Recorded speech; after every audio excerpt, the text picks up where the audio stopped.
Dulli miidiyaa hawaasaa qindaansa sochii magariisa torbee jimaa jalqabee torban tokkoof turu guyyaa kaleessaa jalqabeeti jira. Kaayyoon duula kanaatti shira jimaa Oromoota Abbaa Oromiyaa Harargee lamaan keessa jiraatan irratti raawwatameef sagalee ta'uu fi furmaata waraa itti barbaadu akka ta'e qindeessitoonni duula kanaa himaniiti jiran. Qindeessitoonni duula kanaatti dabaluudhaan akka janitti rakkoolee daldala jimaatiif bu'uurri imaammata dabaa mootummaan jimaa irratti qabu jedhan. Uummata jiruuf jireenya isaa guutuu oomisha jimaa gurgurachuu fi daldaluun gaggeeffatuuf jimaan lafee duwidaa jiruu fi jireenya isaati. Kana malees jimaan oomisha qonnaa sharafa alaa biyyattiif argamsiisan keessaa oomisha sadarkaa duraati. Hariiroon uummanni Harargee fi jimaan waliin qaban akkuma qurxummii fi bishaaniitti jiruu fi jireenya isaaniitii fi oomishni jimaa walitti rarraatise jedhan. Gama biraatiin ammas rakkoolee daldala jimaa mudate keessaa malaammaltummaa, seera dhabdummaa fi kiraa sassaabdummaa caasaalee fi abbootii qabeenyaa akka rakkootti lafa kaa'anii jiran qindeessitoonni kun mootummaan federaalaa daldala jimaa biyya keessaa fi biyya alaa to'achuuf gama ministeera daldalaa fi kominikeeshinii gumruukiin qaama adda addaa bobbaasuun isaa ifaadha kan jiran qindeessitoonni kun haa ta'u malee qaamoleen kun ammoo hojii isaanii qixa sireen hojjechuu dhiisanii malaammaltummaa fi kotorbaandii irratti bobba'uun jimaa daldaltoonni seera guuttatanii geejjiban seeraan ala jechuun kaan saamanii garii maallaqa irraa fudhachuun dabarsanii garii gubanii garii miilaan irra deemanii akka fedhan godhuun rakkoo uummata keenya irratti uumaa jiranii jiran gama namoota ofii isaaniitti ramadataniitiin fi dhaabbilee dhoo isaanii ijaarrataniin ammoo jimaa qotee bulaa kan daldaltoota irraa saaman kana gatii qaalitti gurguratuun doolaara jimaa itti gurguratanii gama biyya alaatti erguudhaan bilaak maarkeetiidhaan sharafatanii biyya galchuu fi doolaara argatan gama baankii biyyaalessa Itoophiyaatiin biyya hin galchan kanaan galii sharafa alaa kan silaa biyya argattu dhabsiisaa biyya dadhabsiisutti jiran shira isaanii kana garuu dhoysanii oomisha qotee bulaa saamuu fi gubuu akka waan hojii seeratti hojjetaa jiranii jiran qindeessitoonni duula miidiyaa hawaasaa kun daldala jimaa keessatti malaammaltummaa seera dhabdummaa fi kotorbaandiin sirna taateeti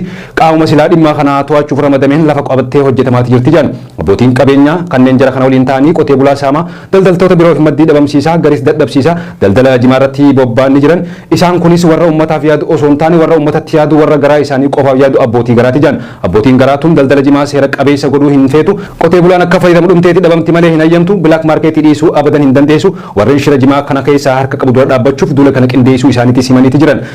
Qaratni mootummaan naannoo Oromiyaa kan pirezidaantii Shimallis Abdiisaatiin hoogganamu jimarra kaayee kiiloo takka irratti qarshii 17 fi kafaltii mana qopheessaa magaalaa qarshii 5 fi qaraxa dachaa kan eegaa jimaa mootummaa naannoo Oromiyaatiin qaraxame dabalataan naannoo Somaaleetti kiiloo takka irratti qarshii 17.35 bulchiinsi Dirree Dhawaatis bifuma kanaan qaraxa guuraati jira. Mootummaan daldala oomisha qonnaa jajjabeessuu osoo qabu akka oomisha biyya biraa kan nuunfaallaa ta'etti ilaaluun qaraxa humnaa olii haala hin eeggamnee fi nama qaanessuun ol guddisuun akka oomishni jimaa haala sirrii ta'een hin gaggeeffamne godhuun jeequmsi gabaa daldala jimaa keessatti akka uumu godhee jira. Kanaafuu rakkoon kun furmaata waaraa akka argatuuf duula gama miidiyaa hawaasaatiin kan torban tokkoof turu qindeessuuf dirqameeti jira jedhan. Dabalataanis qaranni mootummaan naannoo Oromiyaatii fi naannoo Somaaleetti dabalate bulchiinsi Dirree Dhawaatii fi mootummaa federaalaatiin oomisha jimarra kaa'ame kun gosa oomisha jimaa qulqullinni isaa haala fayyadama isaa qaama isa oomishuu fi daldalu dabalate wantoota oomisha jimaa kana adda baasan tokko tokko fayyadamee adda baasuuf osoo hin yaalin jimaa gosaa fi qulqullinaan garaagaraa kan gatiin isaatis garaagaraa kan gabayaa fi haalli daldala isaatis garaagaraa hundaaf wal fakkaataadha jedhan.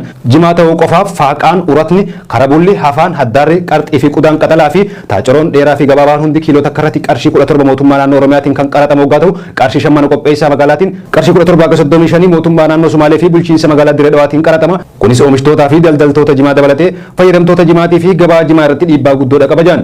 Qaraxni humnaa olii fi qaraxni deddeebi'aan kun gatii jimaa irratti kallattiin dhiibbaawama. Gatiin bittaa kan qotee bulaan itti gurguratu gad bu'anii rakkisha. Gatiin gurgurtaa kan biyya alatti ol kaa'anii qaalawa. Kunis burma saayinsii dinagdeetiin gatiin jimaa yeroo ol ka'u fedhiin fayyadamtoota jimaa gad bu'eetii gara filannoo biratti jijjiirama. Yookaan jimuma ta'ee kan gatiin isaa gad bu'aa yookaan madaalawaa ta'etti filannoo isaa jijjiira. Kanaan fayyadamaan jimaa itti qaala'ee dhiisee jimaa rakkishaa fayyadamuuf dirqama. Kun ammoo akka oomishni kun gabaa biyya alatti dorgomaa hin taane godheeti magaalaan isaa qabbanaa jiran qindeessitoonni sooshaal miidiyaa kun.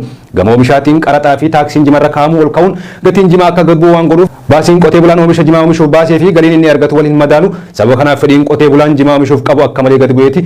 Deeyfaa fi laffaatiin isaa bilaash ta'uun hamilee isa xuuxee guddinaa fi misoomarraaf duuba deebi'uu filataa jiran. Wanti mootummaan akka imaammatatti barbaadus kana ta'uu hin oolu shakkiin jettu gaafas dhugoomti jechuudha jiran. Kuni dhumti isaa qotee bulaan Harargee oomisha jimaa dhiisee dinagdeen akka kufu godhuu mala sodaan jettus ni milkooyti. Kanaafuu dhimma jimaa Oromoota Harargee kana furmaata argatuuf duula miidiyaa hawaasaa kan torban tokkoof turu qindeessinee sochiirra jirraa jiran qindeessitoonni kun. Kutaalee Oromiyaa garaagaraa keessatti dararaa waraanni mootummaa bilchiginaa muummee ministeera Abiyyi Ahmadiin dirfamu uummata nagaa irratti raawwachaa jiru hammaatee itti fufaa jiraachuun dhagame. Haaluma kanaan caamsaa 22/2023 godina Harargee Lixaa aanaa Ciroo Araddaa Jalloo keessatti waraanni mootummaa manneen jiraattota ibiddaan gubee uummata nagaa goolaa jiraachuu odeessi gama siinugee ni mul'isa. Namoota manneen jireenyaa jalaa gubatan keessaa Aliyyaa Sane, Kadiyaa Sane, Suufiyaa Damee, Mahammad Adamee, Mahammad Yusuf, Buzunaa Garramoo yoo ta'u manneen hawaasaa kanneen meeshaa fi qabeenya guutuu waliin barbadaa'e hawaasni naannichaa guutuun gaaratti baqatanii akka jiranii fi yeroo ammaa haalli nageenya naannichaa haala yaaddessaa ta'uun himameeti jira. Haaluma wal fakkaatuun caamsaa 18/2023 aanaa Ciroo Araddaa Najabaas mana namaa ganna umrii 80 olii ilma kan keetu shanee keessa jira jechuun manni jireenyaa raayyaa ittisa biyyaatiin jalaa diigameeti jira.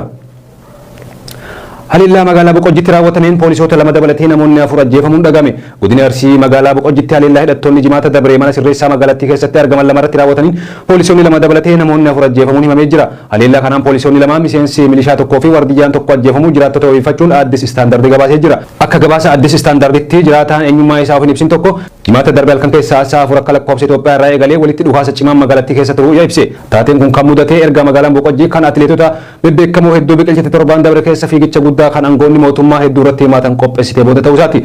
Jiraattota keessaa tokko dhukaasni cimaan sa'aatii afurraa eegalee turuu ibsuun hidhattoonni kanneen mana sirreessaa magaalattii keessatti argaman lamaa fi damee baankii daldala Itoophiyaa irratti kan xiyyeeffatee ture jedhan. Haleellaa buufata poolisii irratti banameen poolisoonni lama miseensi milishaa tokkoo fi wardiyaan tokkos ajjeefamuu himan. Hidhattoonni 8 bilisa baafamanis 6 isaanii deebisanii harka kennataniiti jiran. Dhukaasni yeroo dheeraaf garee lamaan jidduu sa'aatii afurii hamma sa'aatii torbatti ture irratti loltoonni kanneen garee adda addaatti qoodamuun haleellaa qindaa raawwatanii ture jedhe jiraataan kun. Haa ta'u malee erga miseensonni humna raayyaa ittisa biyyaa magaalaa seenanii booda hidhattoonni kanneen magaalaa gadhiisanii ba'aa turuu himan. Manneen sirreessaa lamaan magaalattii keessa jiran inni tokko magaalaa jidduutti kan argamu waggaa ta'u inni kaan immoo ganda baadiyyaa keessatti kan argamu ta'u maddeen gabaasaniiti jiran. Jiraataan maqaan isaa ibsine kun loltoonni kanneen gaarreen Gaalamaa fi Kaakaa baha magaalattiitti argaman keessaa kan jiraatan ta'uu himuun hidhattoonni kanneen miseensota waraana bilisummaa Oromoo ta'uu hin oolan jechuun gara magaalaa Boqojjii karaa ganda Lamuu jedhamuun dhokatanii seenuudha hime. Facebook icciitii dhuunfaa baasuun yeroo biliyoona takka tuqaa lama adabamuun dhagame. Facebook kan of jalatti hammatu meettaan odeeffannoo dhuunfaa qira sirrii ta'een qabu dhabuudhaan yeroo biliyoona tokko tuqaa lama adabuu himameeti jira. Qabiinsi icciitii dhuunfaa namoota kan Facebook ittiin himatame kun irra jireessaan odeeffannoowwan Awurooppaa fi Ameerikaa jidduu deddeebi'an ilaalataa jame. Adabbiin jaarmaa eegumsa ragaa dhuunfaa Ireland Data Protection Commission jedhamuun darbe kun adabbiiwwan seeraa eegumsa ragaa dhuunfaa waliigala gamtaa Awurooppaa General Data Protection Regulation jedhamu jalatti hanga yoonatti darban keessaa isa guddaadha jame. Meettaan gama isaatiin adabbiin kun ragaan kan hin deeggaramnee fi bu'aa kan hin buusne jechuun oliyyannoof akka deemu ibsee jira. Odeeffannoon kamuu biyyoota gamtaa Awurooppaa keessaa gara Ameerikaa walitti ergamu eegumsi jabaan akka taasifamuuf seerri tumameeti jira. Seerri kunuunsa icciitii dhuunfaa Komishinii Gamtaa Awurooppaan tume kun icciitiin dhuunfaa Awurooppaa keessatti ta'ee Awurooppaa dhaabee gara Ameerikaa wayita ergamu akkaan eeggamuu qabaa jame. Garuu yaa'insi ragaa dhuunfaa gara Ameerikaatti wayita taasifamu jidduu kanatti rakkoo keessa galuu danda'a yaaddoon ja'us ni jira jame. Ameerikaan akka warra Awurooppaa seera jabaa baafattee dhabuun icciitii dhuunfaa balaaf kan saaxilu ta'uun kan yaaddaanis akka jiran himamaati jira. Qabileen basaasaa Ameerikaa ragaa dhuunfaa Awurooppaa irraa dhufu argachuu danda'uun isaanis yaaddoo biraatii jame. Kabajamtoota daawwattoota BBS Oduun Araabsanii qindeessine kana fakkaatan Shamsuu Bashir.